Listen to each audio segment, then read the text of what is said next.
Hey, this is Alex Head, founder of Subtext Radio. This is Subtext. Please go ahead and click the like button and the subscribe button. It really helps us to reach new audiences and promote the artists that we work with.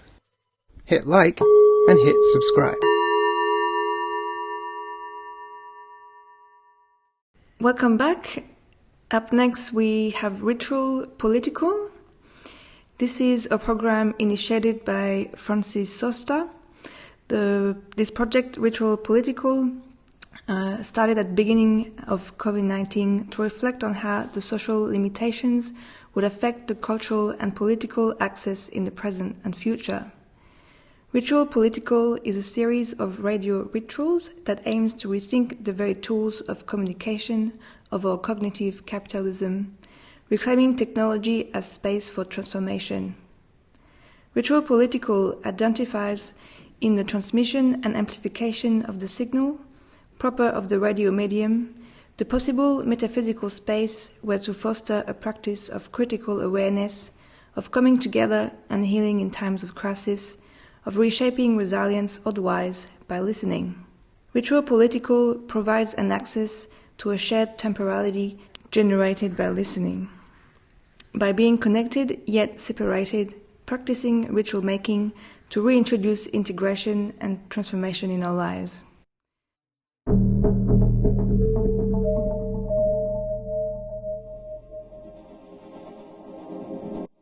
Buongiorno Franco, mi vede?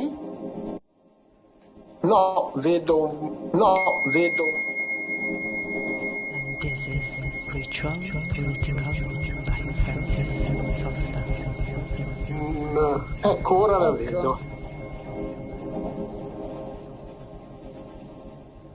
Hi, this is a new episode of Ritual Political, featuring a conversation with Franco Bifo Berardi on the recent pandemics. I interviewed him this early October 2020. At that time, I was spending some weeks in the countryside around Turin in Italy. It was a foggy yet sunny day, the typical weather you encounter on the top of the hills, where clouds come and go quite suddenly during the day. From that space of isolation, I could connect with him and propose him a conversation for a radio piece, which is what you're listening at this very moment. The legacy between Berardi and radio traces back to the 70s, where he initiated Radio Alice, the grassroots of community radio based in Italy, in Bologna. Radio Alice generated an active participation of the audience, reshaping the medium as relational, inclusive, and political. Berardi, being an expert on the history of social movement on one side, is not only the pioneer of a form of radio, but a sharp thinker that is able to see through the fog and the unknown that has reached us. Along with our conversation, I wanted to interrogate the practice of listening and the medium of radio as vehicle of transmission and generation, of new channeling for content narrative to be there, challenging the normative ways we understood connectiveness, interbeing, and the relationship we have with media and technology. I wanted to explore the space at the intersection between art, radio, activism, to be the locus where change could still happen by listening.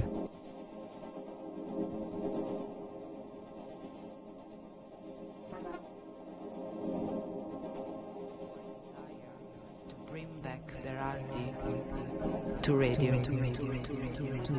I wanted to interrogate the practice of listening and the medium of radio as vehicle of transmission and generation, of new channeling, interbeing, and the relationship we have with media and technology.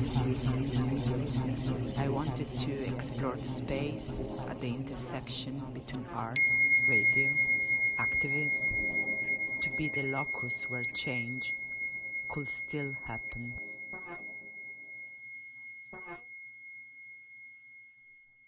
Il numero che hai composto è inesistente. The number you have dialed is unobtainable. Il numero che hai composto è inesistente. Quindi sa già che cosa deve aspettarsi. Vediamo. 1, 2, 3, via. Perfetto. So, welcome. Thank you very much for being here. I'm super It's a excited. pleasure. So we don't need to indulge so much in any introduction. So I will go straight to in asking one question just to begin. And the question is, when we stop and listen to the current moment, is there anything that we can learn from? And what are the teachings possibly held in this pandemic?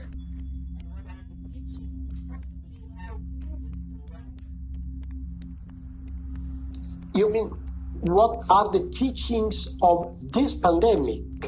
Or of this listening moment, if we stop to listening to this moment, metaphorically, of course. Yeah.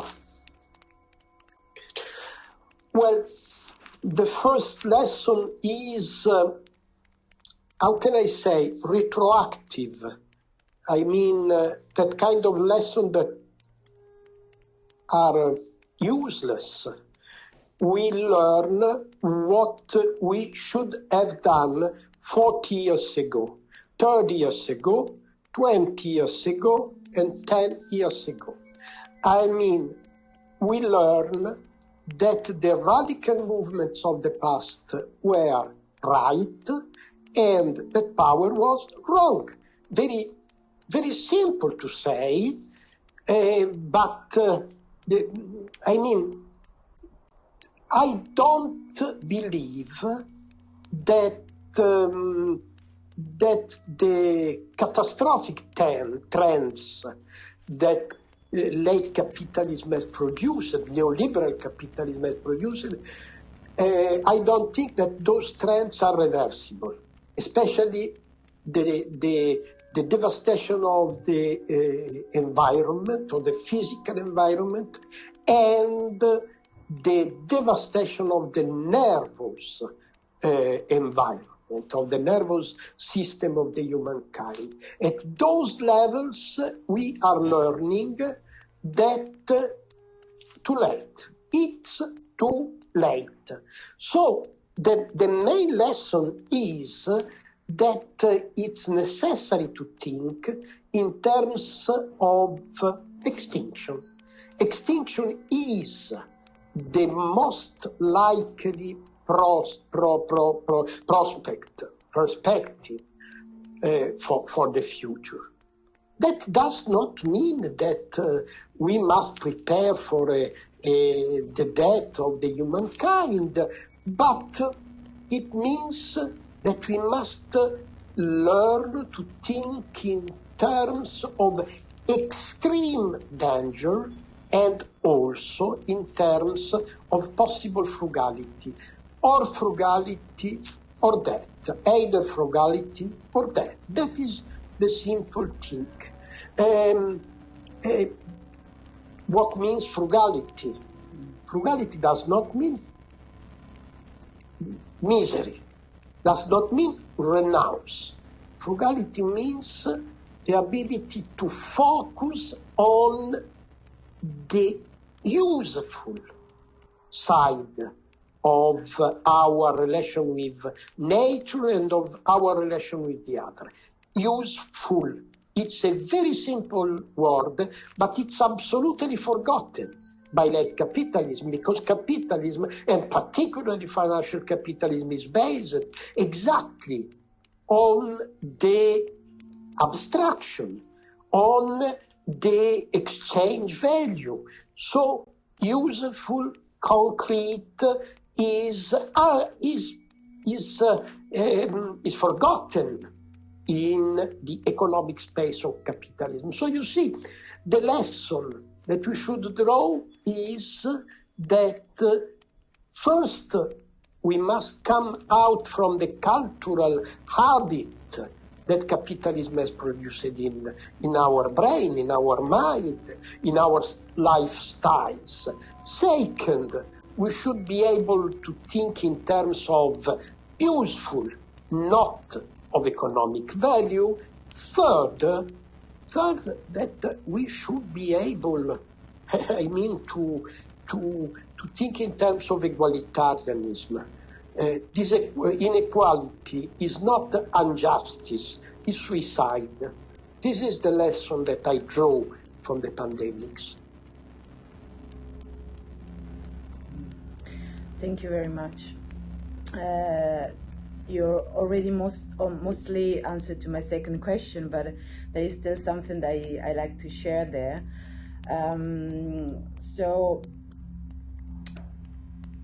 there is an author that I really like during the pandemic, who is Bao Akomofolafe, and he's talking about a way to address this microbiological agency, which I found quite interesting.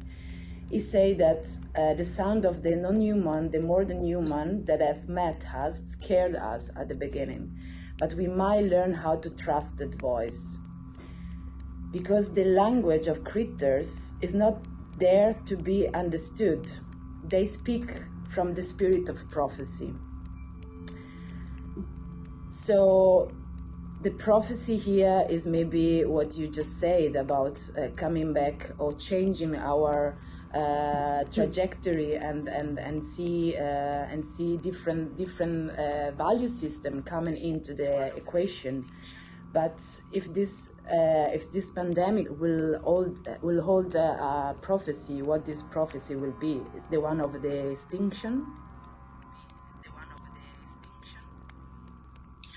Well, Donna Haraway, that you just quoted, I don't know if you quoted from her last book. In the introduction of that book, that I consider the best philosophical introduction to our present, to our future. In that introduction, she speaks of critters, meaning we may say small entities, creators, maybe, but I would say the critters for me is the recomposable micro-unit of the universe. Recomposable, that is important.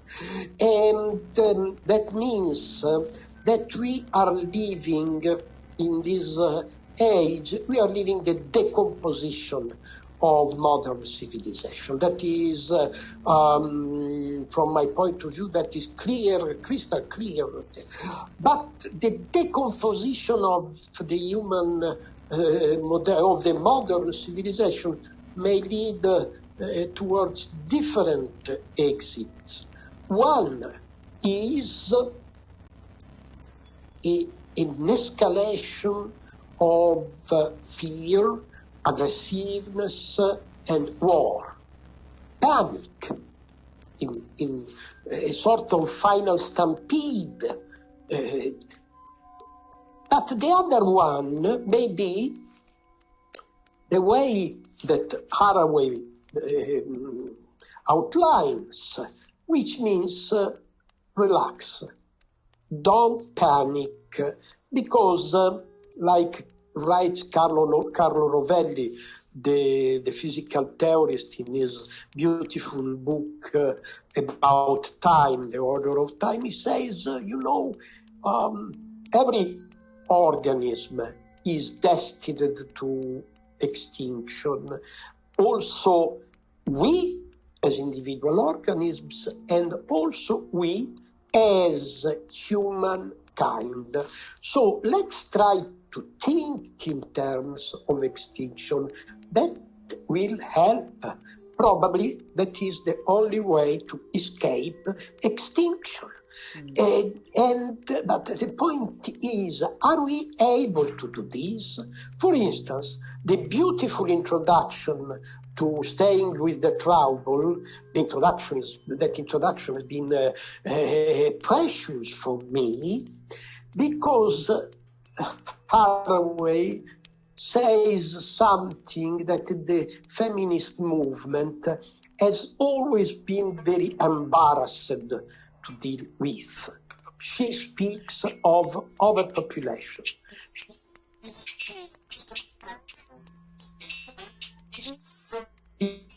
He speaks of if demographers are right and we are going towards 11 billion people at the end of the century, extinction is granted. No doubt that extinction is in our future, particularly because we should not forget that the planet is shrinking. Oceans are destroying the coasts, and we know what's happening. We know that the habitable spaces on the planet are shrinking. So, you see, the pathway that Donna Haraway outlines is very clear, but very difficult to put in motion for cultural reasons, essentially, for psychological reasons. I don't want to go deep on this subject, but I think that a frank elaboration of the question of procreation should be absolutely urgent. But do you think that this is possible in the present cultural situation of, I don't say of the Arab Islamic countries, I say of the Christian Poland, just to name a country. So, yes, extinction is absolutely probable. Nevertheless, we must internalize this idea in order to be able to face reality in a relaxed way, because this is the only way we can elaborate a line of escape. Yeah. Yeah, it's very interesting you talk about temporality, because extinction also talks about different temporalities beyond our human existence ability to understand that. So, yeah. What I was thinking about metaphor of this pandemic, I realized that in a way we are living a sort of emergency brake pull out, so that everything has been suddenly stopped, and now we are struggling to come back to this speed of before, because we don't want to go back to that velocity. We don't go back to that speed of thing. So I was thinking how it will be possible to imagine this transition towards a different velocity that not only slow down the system permanently, but also actually make possible other direction to be visible, other direction to emerge. So other direction that the velocity of before didn't allow to see, to emerge and be reachable. So, velocity. We must be able to distinguish between two different kinds of realism. There is an economic realism that says acceleration is necessary for economic reasons, because only acceleration makes possible economic expansion, growth, and the reward for risk, for investment. Of course, that is true inside the economic paradigm. There is no alternative, like goes the well-known refrain of Margaret Thatcher. But I remember a book by Thomas Kuhn titled The Structure of Scientific Revolution, and is not interested in political or economic things.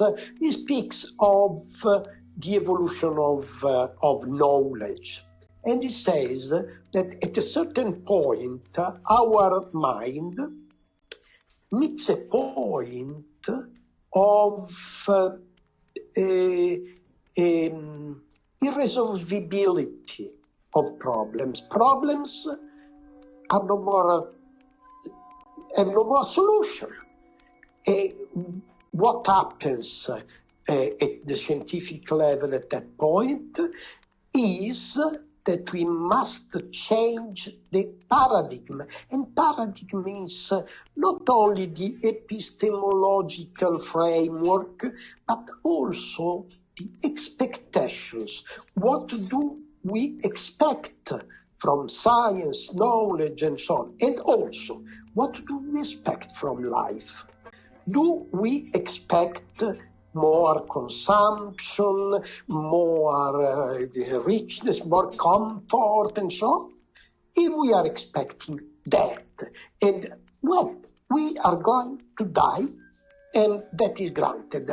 But probably the moment has come to change the paradigm, and the paradigm is not only an epistemological frame, it's also a psychological system of expectations. So yes, it did, let's say, this is another kind of realism that we need now.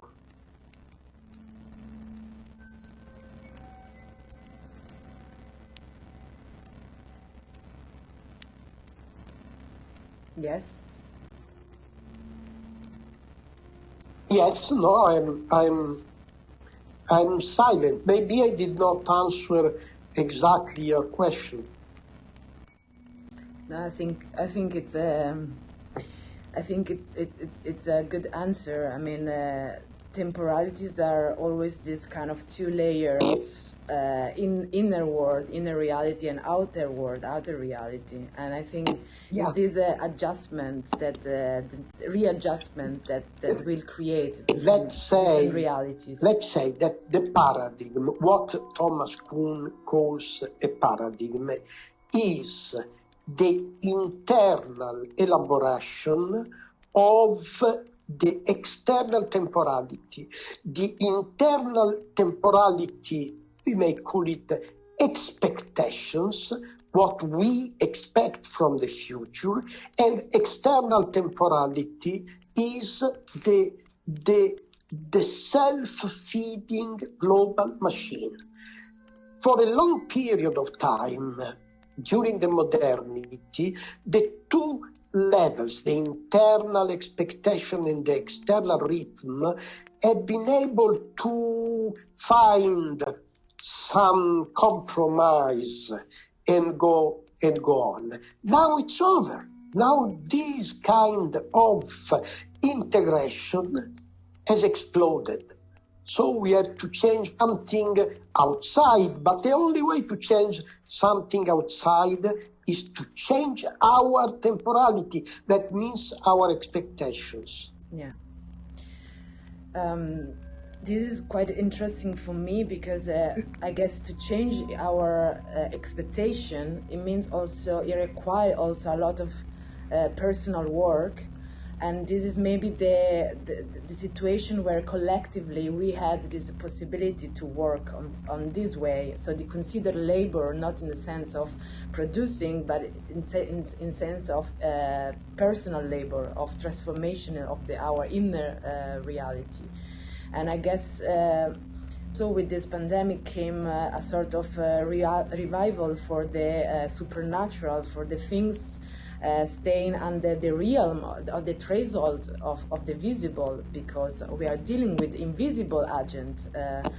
And on the other side, we also see like people having more time behind their schedule, behind their work, and so reintroducing different routine into the day life that sometimes they are a spiritual routine. So I'm wondering if all this can actually be the ground, can lead to a possibility of collective change that comes from a moment of listening, of slowing down.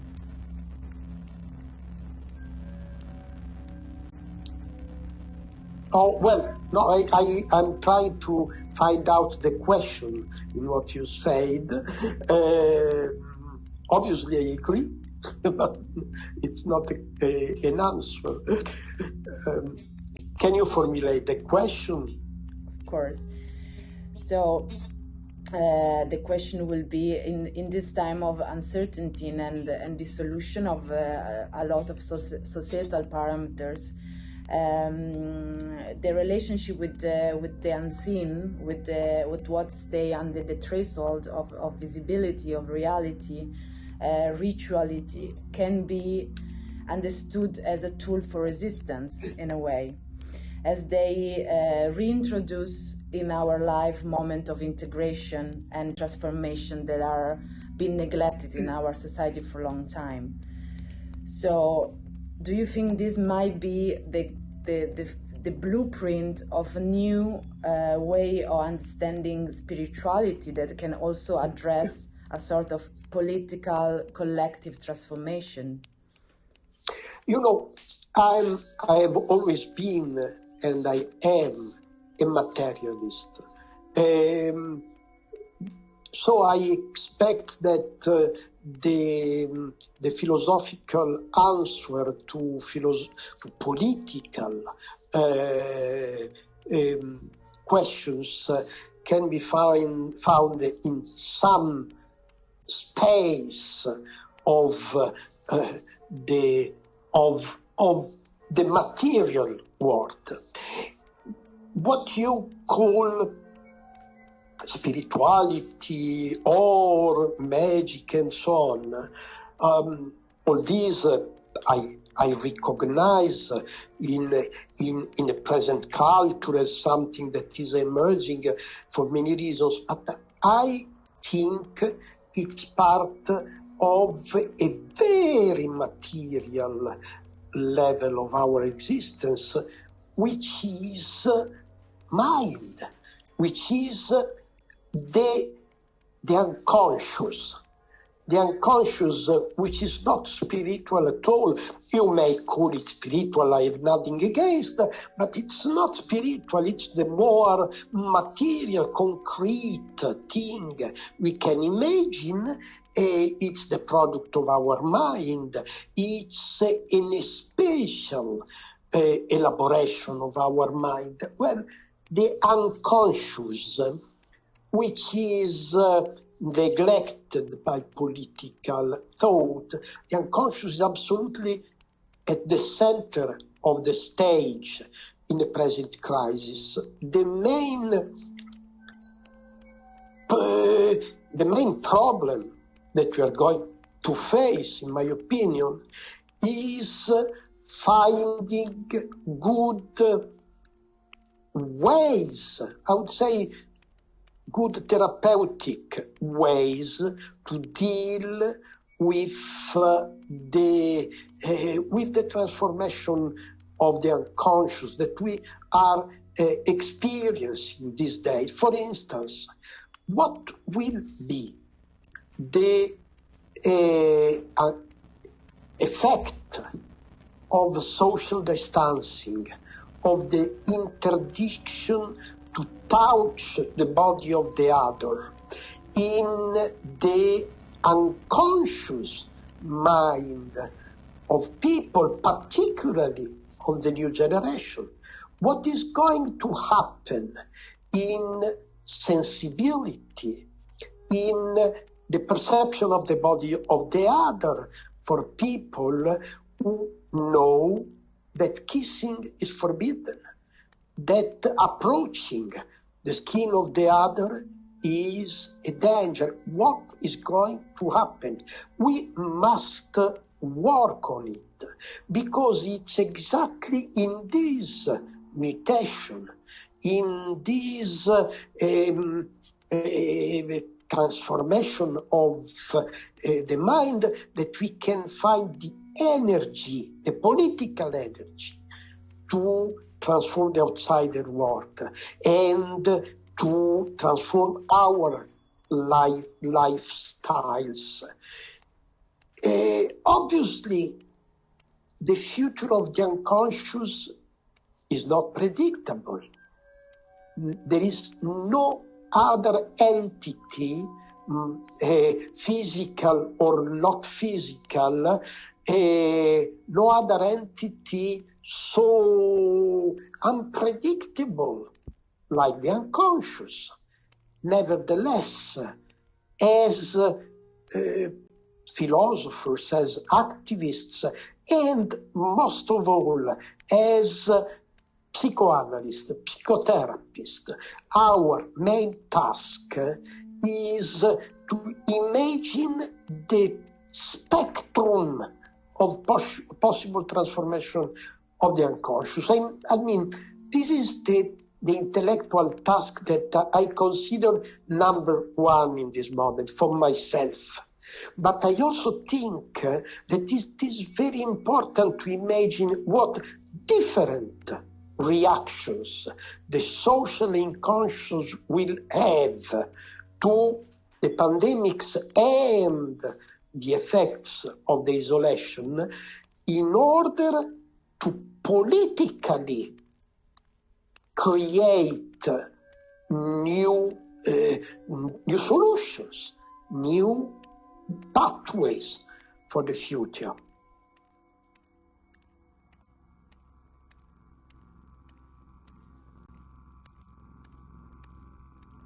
So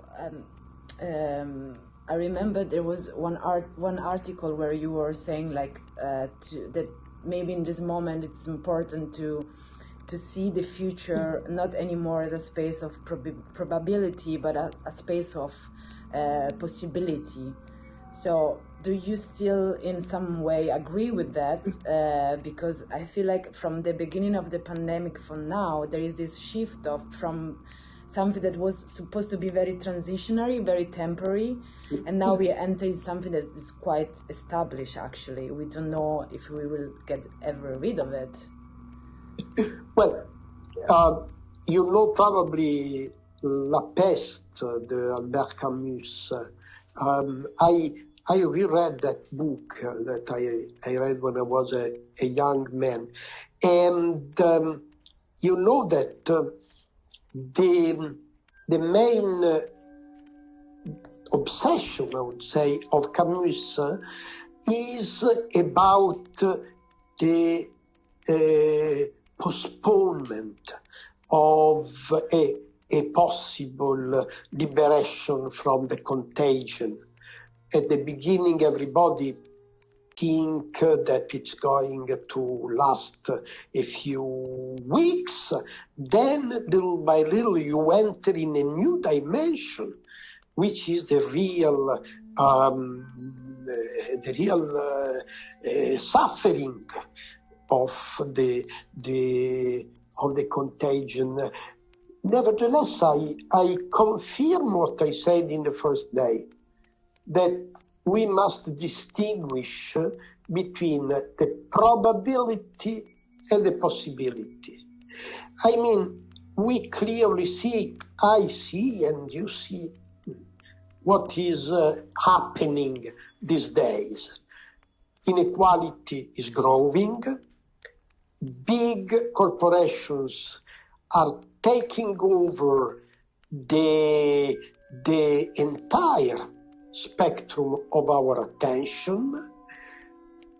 Fascism is growing too, because fear is provoking aggressiveness, and aggressiveness is provoking fascism, and so on. So what is probable is that the catastrophe is opening the door to more catastrophe and so on up to the end.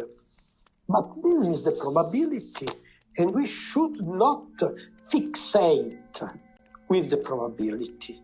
We must, I also think that the fundamental task of a thinker is being able to distinguish the possible from the probable. The economists think about the probable, and in fact, they are always wrong. We should not think about the probable. We should stick to the possibility. And the possibility is a reduction of our imprint on time, on nature, a reduction of our proprietary expectation, our desire to have more, in enhancement of the space of laziness, devoted to the research of a natural rhythm in the relation between our body and the surrounding environment. Third, forgetting about the concept and the reality of growth. Growth is absolutely not a necessity of the planet now. Redistribution is needed. So I see a political problem in the project of redistribution. We don't need more. We need less, but in a more egalitarian way. That is the point. Fourth, we should not refuse technology. We should be able to understand that technology can be useful not for increasing the amount of things, but for a better relation between our life and production. Namely, it's possible to work less and to enjoy more thanks to the technology. The problem is, who owns the technological machine? What aims, what goals the technological machines is expected to fulfill? This is a cultural change that we need, a cultural change that affects the very use of the technological machine in our future. Obviously, this is not something that can be done by philosophers or psychologists. This is something that has to be done together with those who produce technology.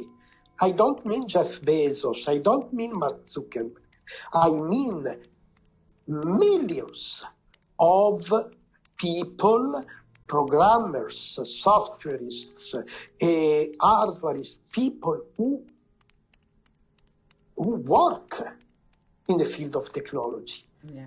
The main political task of our future is to open a philosophical, political, spiritual, if you want, relation with the technological workers. Yeah, in terms of talking about technology, I was just thinking if there is a way to claim back the space and claim back the technology, how technology has been used, by sharing this reflection, by sharing a different narrative through the media, through the radio, through the television, through that technology of communication that we have already available. Because what we have seen so far is that the language play a huge role in shaping a certain narrative that went into direction of reinforcing like the war language and war imaginary of the right wings in most of the cases. So I'm talking about this of victimhood, of saving the victims, of this kind of glorification of the doctor, of the political leader that saved their country. So all this went into is a strategical use of the language that go into build a one direction narrative. So I'm wondering if we have the power as artists, as intellectual, as political, as thinker, to use this technology to shape a different language and create a counter narrative with the technology of communication we have. Obviously, I don't have an answer to this question, a positive final answer. Just I say, let's start from suffering. Let's start from the experience of psychological suffering, mental suffering. This is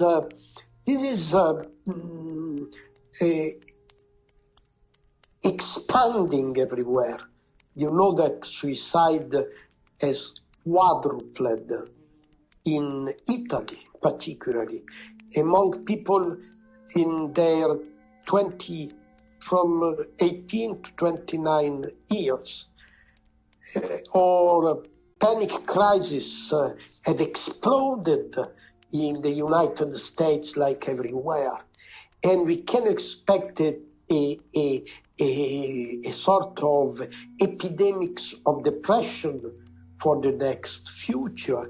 So this is the most common experience of people in general, but particularly of those people who work in the field of mind, science, imagination, communication, scientific production, intellectuals, actually cognitive workers.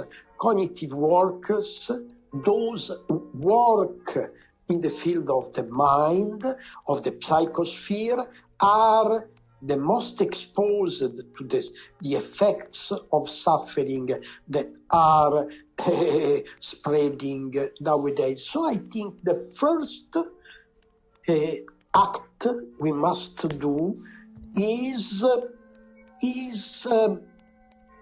look for a way of healing that kind of suffering.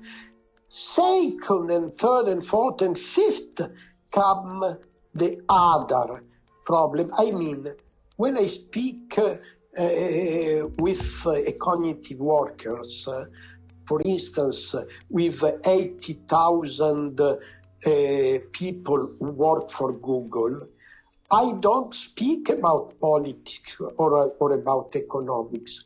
I speak about their daily life, about their daily suffering. That kind of hype, that kind of optimist excitement that I remember in the 90s among cognitive workers, that kind of style, that kind of optimism is totally dissolved. Now we must start from suffering, and it is from suffering that we can try to propose a different relation with money, a different relation with goods, a different relation with work, a different relation with the goal of work. My experience has been the experience of an activist. So I tend to think in a strategic way, if you want. I know that when you elaborate a strategy, you can be wrong. But the only strategy that I can propose to myself and to everybody now is, are you an artist? Are you a scientist? Are you a psychologist? Are you a teacher? The first thing we have to think about is that you are talking to people who suffer like never before. And this is not something that must be in the background. No, that is the first subject. Then comes the possibility. Yeah, so I have just two small questions. One is very, it's very short, and I was wondering if just a simple question: can this virus be the medicine? And this what you say about suffering for me is really already a way to see this bitter part of the medicine. So the medicine has this archetype of be bitter but does good. And so maybe this working of suffering and accepting and recognizing and all this suffering is the bitter part of a greater good that might be afterwards. So the question is, what if this virus is the medicine? You probably know Grigory Bateson.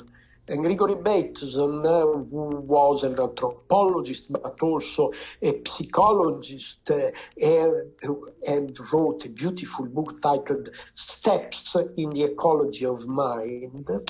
He says that we should sometimes prescribe the symptom. Bateson, also Paul Václavics, a psychoanalyst, say the same. Prescribe the symptom. That's strange thing, but it's very real. When you're suffering because of something, try to accept that something. Try to enter in that something deep and deep, so that it can show some good side, something healing. The virus has to be accepted as a methodology, a methodology of proliferation. In the same vein, we should think that our words, our action, our social experiences have to be imagined in such a way that they can proliferate. If you say ideological things, you want to be the avant-garde, you want people accept your ideas, you will fail. If you accept the idea that you are doing very simple things, the point is that the simple things that you are doing have to be proliferable. And what is proliferating? What is able to give healing, possibly happiness to people? If you are able to stimulate a sentiment of joy, what you do, what you say can go viral. That is the point. Mm-hmm. That is why the virus is teaching us a methodology. Thank you very much. So I would like to conclude with just a small invitation. I would like you to ask, if you like, to share with us some words, some key words that will help us with dealing with the next month, with the next temporalities they're waiting for us. This word will work as a spell, a new mantra, a new possible taxonomy for resisting times of great uncertainty. This word might help us not only to stay with the unknown, as Don Haraway will say, but to dance with the unknown, as we are facing a moment where high contradiction and paradoxes will coexist. So, if you like to share just a few keywords, I think this will be a nice conclusion and a nice spell for this moment.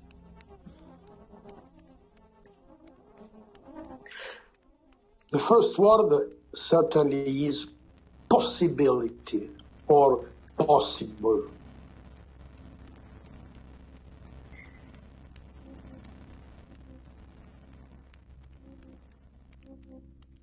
The second word is rhythm, because rhythm is no. The second word is chaos. The third word is rhythm. Possible, chaos, and rhythm. Chaos is not a bad thing. Chaos is not an enemy. Chaos is a condition in which we are unable to find what is possible. And it's all a problem of rhythm. We need to find out a different rhythm in order to transform chaos into a friend, so that chaos shows the possibility. Fourth, poetry. Not because I like literature, but because poetry is essentially a search in the rhythm of chaos. Fifth word, uprising, insurrection. Because insurrection is the methodology for sharing a new rhythm, a methodology for reactivating the erotic body of society. That's enough. 5 more. There are more, of course.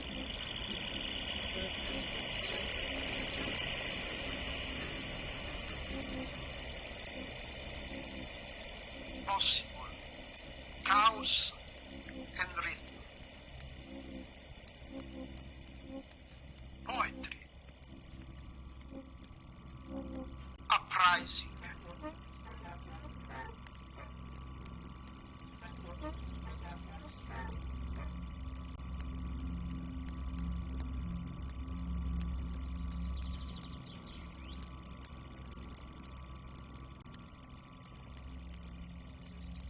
Possible, chaos and rhythm.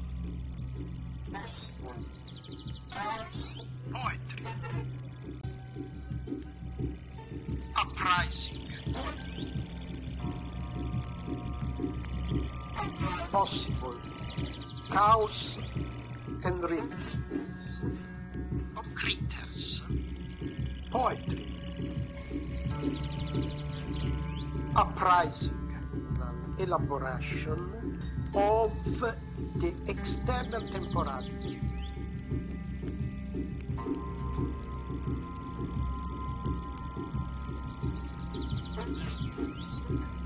Of creatures.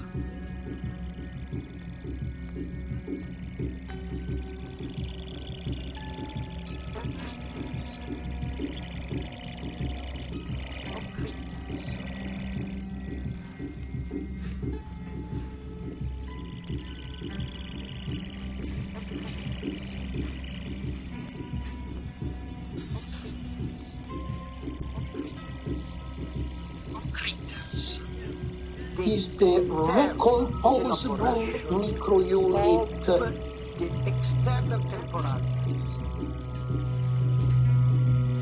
of creatures.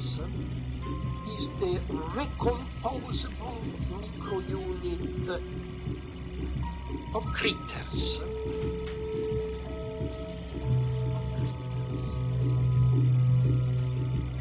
A virus has to be accepted as a methodology of proliferation. A virus has to be accepted as a methodology of proliferation. Uprising.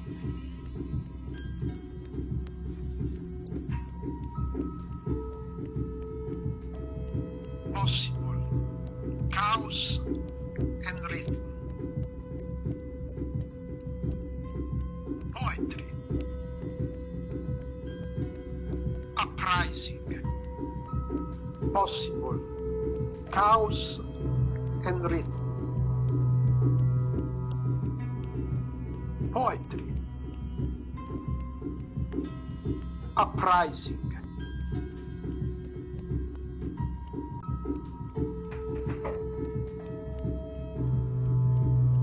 Thank you very much.